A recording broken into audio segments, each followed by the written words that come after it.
So yan po mga kalingap mga ka-EDSI, kaya naman daw po pala sinumpong itong si Kalingap Edo sa kanyang live dahil po dito. So yan po yung ating pag-uusapan po mamaya mga kalingap mga ka-EDSI. Pero bago po natin ipagpatuloy ang video ito sa mga bago pa lang po sa aking munting channel, huwag po natin kalimutang suportahan ng ama ng Kalingap Kuya Val Santos Matubang at Kalingap Rab. At paunawa, panoorin po muna ang full video bago mag-comment para malaman ang nilalaman nito.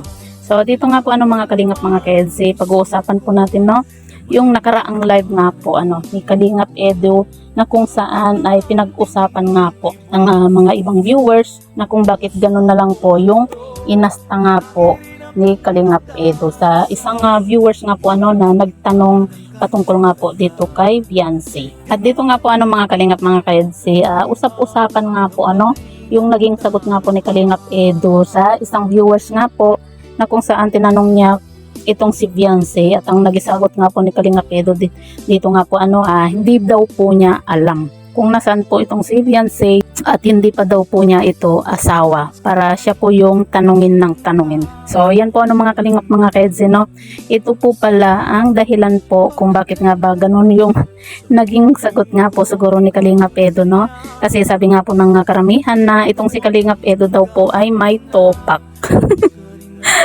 Nakakatuwa lang yung mga comment po ng mga kalingap mga ka-EDSI na may topak daw itong si Kalingap Edo Ngayon pala mga ka-EDSI, may tampuhan po pala kasi itong si Kalingap Edo at Beyonce dahil nga po sa na late itong si Beyonce sa kanyang sa schedule nga po niya para po sa kanyang ngipin. At dahil din kumbaga naghintay po kasi itong si Kalingap Edo nga po dito kay Beyonce at late na pong dumating ito si Beyonce. Kaya siguro napagsabihan po ni Kalingap Edo itong si Beyonce, kaya naman itong si Beyonce natin, itong si wife po natin ay nagtampo.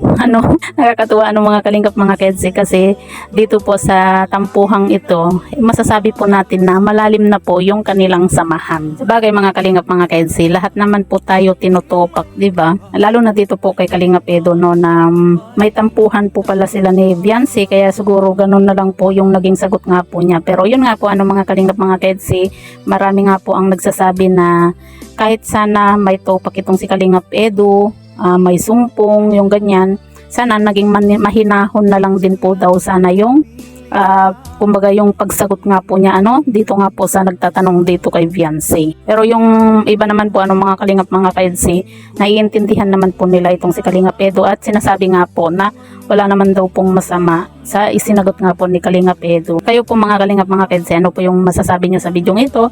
I-comment nyo lang po sa ibaba at babasahin po natin isa-isa. Saan ba na ang tulad mo